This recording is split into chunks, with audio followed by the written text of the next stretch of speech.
Ouais, monde entier. Ça, c'est le roi du phénomène qui subit. Vous savez, la biso trop. Ça, là, on a le romo. Tu n'as pas de vidéo anniversaire. On a le subit. La scène est bien le comoko. So, vous savez, en gros, c'est un plaisir. Biso, nous sommes tous abonnés. Bakinois Balobi TV. Bakinois Balobi TV. So, vous savez, en gros, vous abonnez. Biso tout. Na Bakinois Balobi TV. Les gens voient que Pessinga, il est au monde à Sénébino. Au moins, ça peut vous faire merci. Deux juges Baboyi Kokende ko prêter serment après nomination à magistrat au chef de l'État. Pour ça là, on a raison. Tout est, tout bazolo baké. Bazana a raison parce que bazana mandat na neuf il y a 9 ans. Et si ka bango bazali ko sala alors bango Baboyi ko perdre mandat na bango pour baya qui ne côté chef de l'État no maïba. Les a solo tout ça le kuta to ko betel so rande ko so Martin Kazali.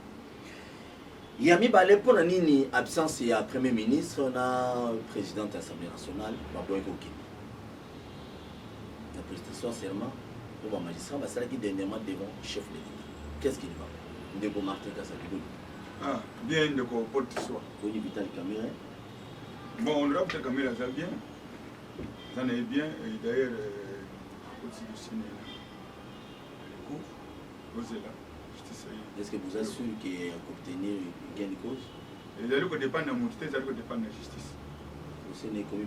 Chacun a un commentaire, mais bon, laissons la justice faire son travail. Deux magistrats, Baboyi qui nous prêter serment pour Nanini, tu belé ou tu ne dois pas sa personne. Au Koto, Bazana, Neva, Nabango, des juges au chef de l'État, il y a un cours constitutionnel, il y a beaucoup de mandats pour de cassation. C'est quoi? Et là, on est donc pression politique pour commis juge. Merci beaucoup. Il y a un magistrat, il y a un procureur, nous avons comment on va parti politique. On va une pression politique. Merci beaucoup, Paul, pour Moutuna. Oyebi, l'état actuel. Mokanabiso est commis. Les assistés, moment ya Moutou, Alouka comme ma peuple congolais na diversion pendant que les choses sont définies d'une manière claire et nette. Ils ont bien été. Ils ont bien été. Et en plus, oui, ils ont ma bémakash pour tout individu. Oyo a se mettre dans l'avant-plan pour combattre les Congos et les Congolais. Donc, si tu n'as pas la catastrophique. C'est comme ça que, parce que Dieu aime le Congo et aime les Congolais, Misala Nyon Somabe, tout plan contre les Congolais et contre les Congolais, Zambabi Missamona Poissa. Mais, Oyo est un signe pour que Baïbatika va comprendre les changements est maintenant et les changements c'est maintenant. Il n'y a pas même pas de débat. Quand on dit que juge. Moi, c'est comme moi maintenant, je suis en train de dire aux Congolais, peuple congolais, quel que soit l'endroit où tu dois comprendre maintenant, il faut plus faire confiance aux intelligents Congolais et non à l'homme intellectuel congolais. Parce que l'intellectuel congolais a failli. Les professeurs, les docteurs. Non, ils ont failli. Vous savez, l'université en Belgique, vous savez, États-Unis. Voyez que on peut devenir un politicien facilement. Mais on ne peut pas devenir un magistrat facilement. Et l'estime par rapport à la compétence. Mais ce qui se fait aujourd'hui. Bon, on a évité, tu as qualifié un mot nengeni. Comment? Eza Sony. On m'a dit, Jijo. Bazali, toi, Mayele, Yaboania, Yamboka Nabiso. Mais il a fallu ne pas au côté de jeu politique, mais demeurer dans le principe Oyo ya Moussala na Bango. Mais pendant je peux dire tout simplement que les allocations na chef de l'État. Tolembi Moussala, mais tolinguto sungo kende liboso, tinda biso na retraite. Pour le cas de Moussou, bakoki ko sala Moussala pour Namboka, bazonga biso. Point bas, il n'y a même pas. On peut évoquer tous les articles, je m'excuse. Il y a constitution, il y a la loi organique, tout ce qu'on peut dire. Mais ici, il y a la démission pure et simple. comment se fait-il que Balongo Lyoté? Mais parce que le chef de l'État, il est le garant, le magistrat suprême, c'est lui-même qui définit la politique de la justice. Il y a Moka Nabiso. C'est lui, parce que c'est lui qui est venu avec l'état des droits. Tout ça, qui parlait de l'état des droits? On ne parlait pas de l'état des droits, mais les gens voulaient se cacher derrière la démocratie. Mais le véritable état des droits, et Bandi Naïe, parce qu'il est le magistrat suprême, c'est celui qui connaît les joueurs et les numéros où Yako Tchaï Poissara a joué bien. Donc, bon, aucun juge n'a jamais été ni révoqué, ni chassé, ni envoyé à la retraite, mais on les a juste permis.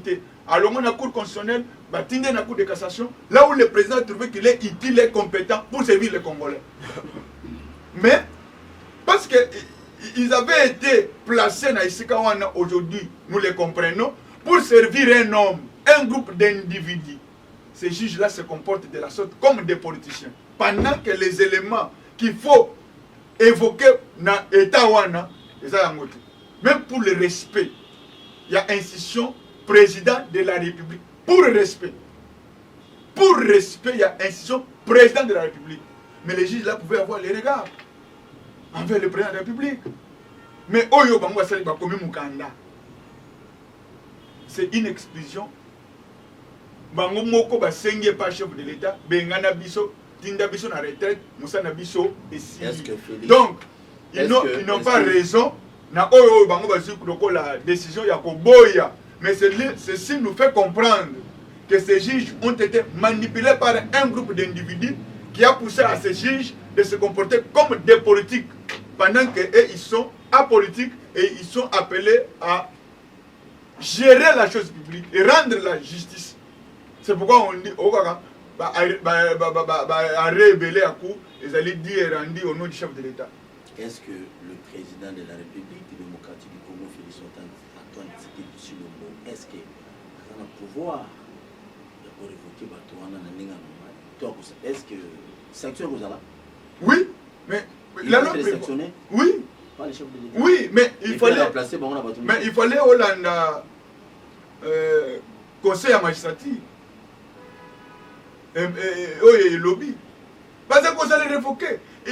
Au moins, baza au-dessus de la loi. Ni la magistrature et le bini, conseil à magistrature et le bini. Non, c'est la révocation pure et simple pour Nabango.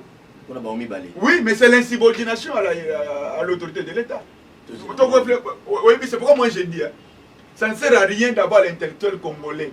Mais il faut faire confiance aux intelligents congolais. Tu sais, l'intellectuel congolais, Moussa Nezani, il va chercher à habiller quelque chose Oyo est dans un sens peine à forme, mais à Koluka, en évoquant même des dispositions constitutionnelles dans l'article de la loi organique, comme si Bajir Jean Bazan a raison. Non, ils n'ont pas raison. Ok. Ils n'ont pas raison. Merci beaucoup. Pour eux, c'est la révocation pure et simple. Bon, vous avez révoqué d'ici là. Non, vous avez révoqué. Ce qui va se rétracter, vous avez révoqué, pure et simple. Parce que toute la procédure avait été respectée. Jusqu'à la preuve du contraire, toute la procédure avait été respectée. Et ils avaient été même notifiés, ils avaient l'information. Mais en dernière minute, ils changent.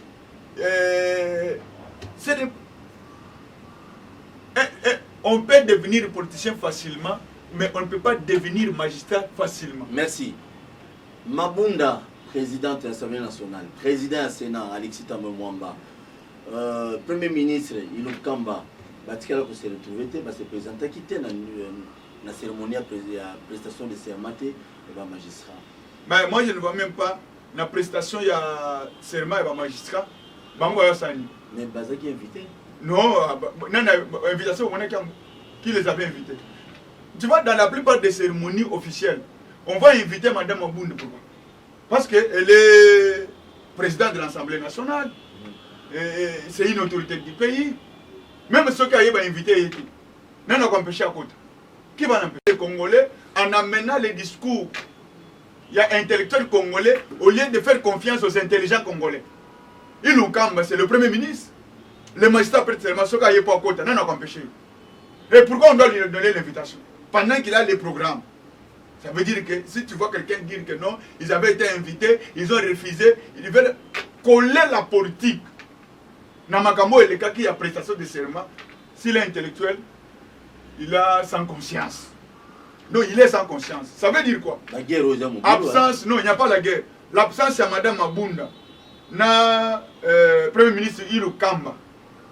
Au moins, une manifestation, c'est la prestation de serment. Ils allaient à disposition constitutionnelle au lobby qu'ils à la Congrès. Non? C'est l'institution président de la République. Et l'Obama est déjà pas battu, il faut pas prêter serment au Congrès. Non, c'est comme ça que j'ai dit que l'intellectuel congolais a failli. Il prête serment devant l'institution président de la République. C'est lui qui prend acte. Maboun Nazal. Quel est le rôle qu'il va jouer? Il ne va même pas participer à contre-signer PV. C'est le directeur du cabinet chef de l'État. Bon, président de Maoui Hassan. Fouettas. Donc ça veut dire que les banda babeti mabe. Mais ce qu'il faut comprendre maintenant, c'est quoi? Ce qu'il faut comprendre maintenant, c'est que nous, Congolais, tout ça qui gère la structure aux alliés, na kati ya ba institution aux alliés établie par la Constitution, mais tout ça qui géré par la structure libanda. Donc ça veut dire quoi? Ça veut dire que non, 2-3 personnes vont vendre quelque part, n'habiter ceux qui n'ont pas la lodge, ceux qui peut-être na kati n'habiter ceux qui vont réfléchir, ne makambo bango va réfléchir, ba memi yango na ba structure officielle à l'État, comme Assemblée nationale, comme gouvernement, comme Cour constitutionnelle, et babandi ko faire traduire makanisa ba individu au bazar atako ni député ni ministre, il ne représente absolument rien pour le Congo. Alors ces gens-là vont commencer à réfléchir. L'icolo et Abato bazar la responsabilité de la chose publique. C'est ce qui était grave. Merci Fachi. Moi désormais je t'appelle prophète et savant congolais. Parce qu'aujourd'hui, au Congo, l'accès congolais à comprendre le lengue nini, on gère avec la rationalité. Merci. Dossier, il y a Emmanuel Ramazan Chada. Dans les réseaux sociaux, comment il déjà va porter plainte pour nous dire solo ya bato bakufai na nganza kuna na Kananga, bato mususu ya Congo central. Ozana belima moko ali. Oui, bah oyebi, il n'y a même pas de phénomène comme on a ça. Tout le monde connaît. Phénomène Bundu Dia Congo. Mais comment on a ça? Tout le monde connaît. Non, comment on a ça? C'était pas Chada qui était le vice-premier. Non, écoutez, mais Mouto ya Kenda pour que à sa discours à ce combat, comment on a ça pour cela? C'est lui. C'est lui qui était ministre de l'Intérieur. Il y a un homme qui a remplacé Bochap. Bochap, Évariste. Donc, comment on a ça?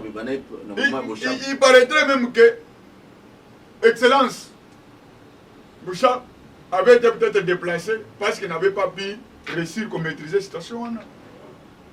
Oui, mais les Congolais ont les soucis de connaître la vérité sur les dossiers comme on en sait. Les Congolais ont un souci de la vérité sur le dossier BDK. Ah, voilà là où je salue encore les prophètes et les savants politiques congolais. Fachi Béton. Vous savez, le dossier de mon ancien, c'est un exemple que je prends.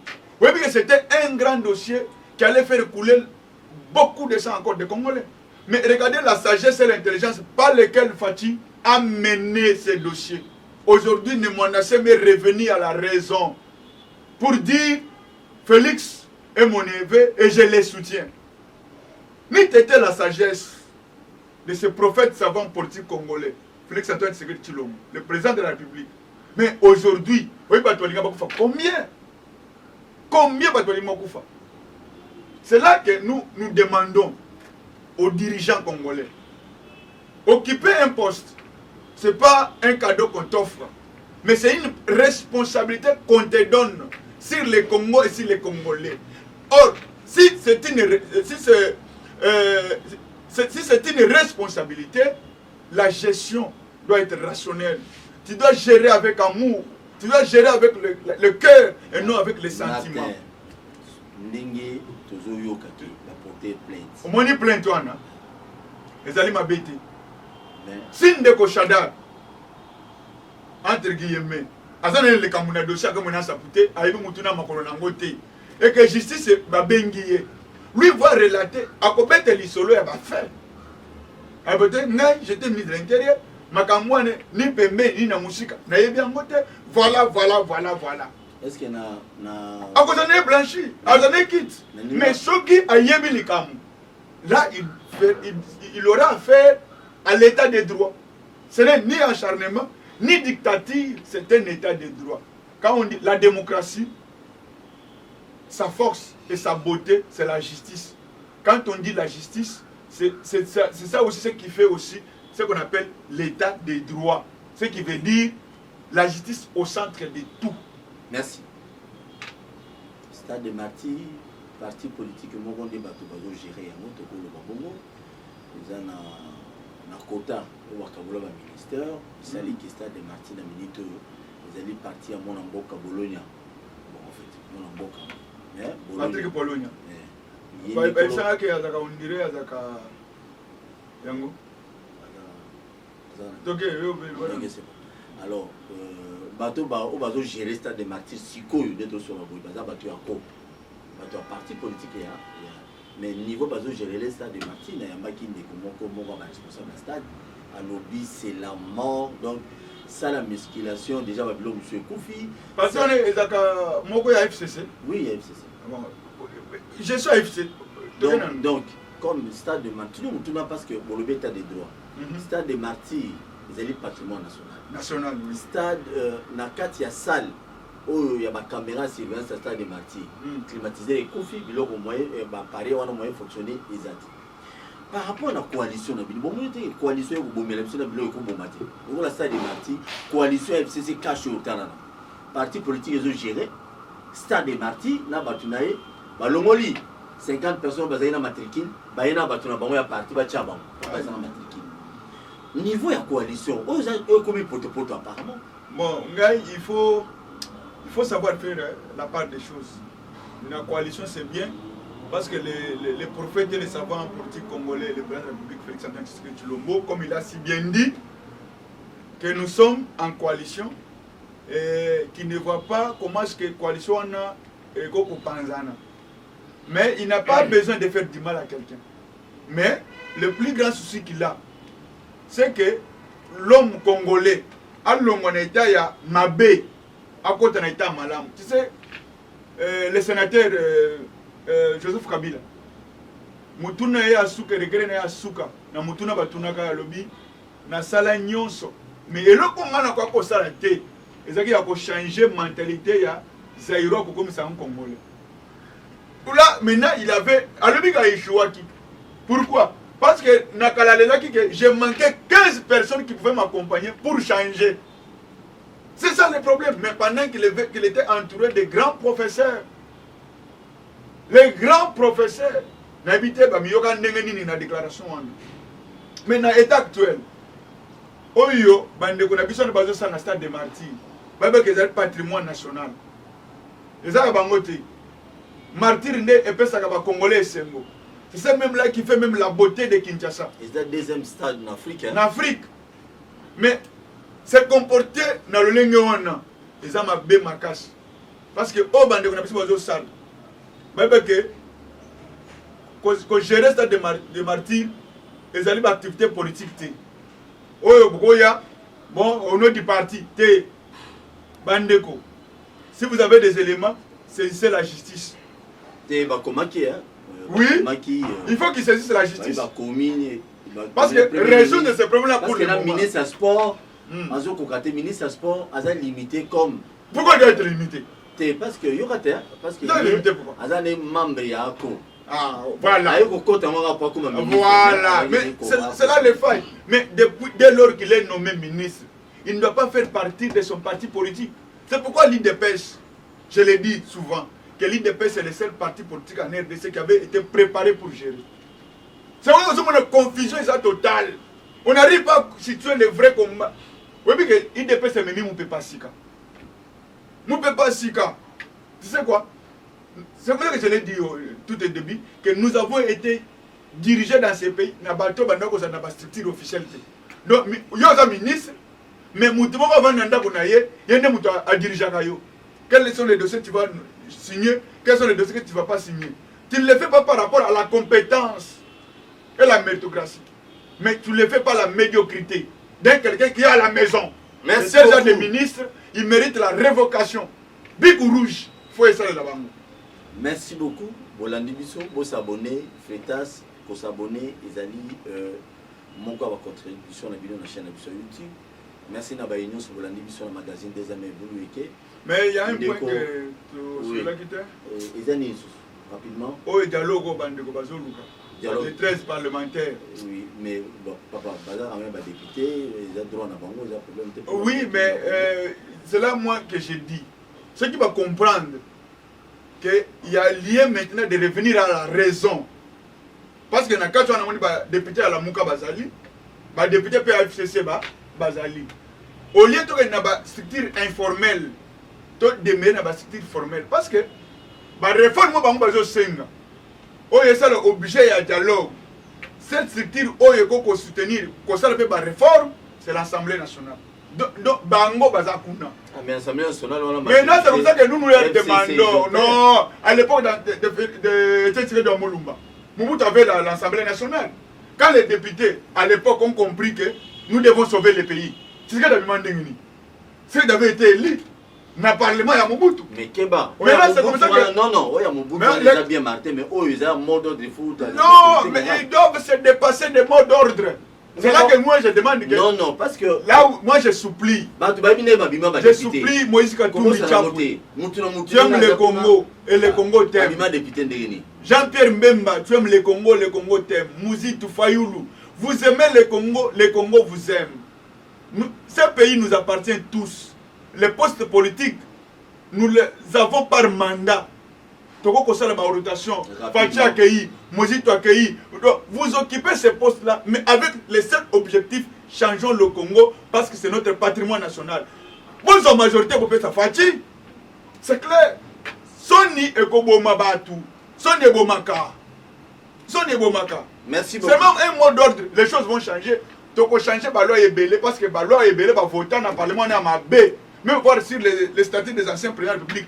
Les 13 députés ici, ils n'avaient jamais donné l'information. Pire et simple. Dialogue vraiment, ils ont tinaté. Mais l'élection 2030, c'est possible, c'est là Basile Longo. Mais nous allons respecter la Constitution. Que dit la Constitution? Rapidement, ça dit la Constitution ne dit pas qu'on doit commencer par les élections présidentielles. D'abord, il y a les recensements. Nous avons les élections locales, municipales, provinciales, nationales et présidentielles. C'est un processus. Qui doit voter? Est-ce que tel que nous allons aux élections là, nous avons quelle identité? C'est comme ça que tu vas constater dans l'élection à Bissau, même les étrangers votent. Parce que le Congolais n'a pas d'identité. Merci beaucoup. Merci beaucoup Ndeko Martin Kazadi, nous répondre à l'invitation. Merci beaucoup Ndeko Paul pour l'invitation. Merci Nabandi et tout prochainement. Une fois de plus, si vous s'abonnez à la chaîne sur YouTube, le Congo n'appartient pas à un groupe de gens. Les Congos appartiennent à Bandeko Bazanaba. On fait fond. D'autant que vous décidez de signer. Vous avez signé, signé, vous avez pour na bentera ba ndeko nyonso bazali na 4 quoi République démocratique du Congo. Congo faut za la ini poto kini liboso.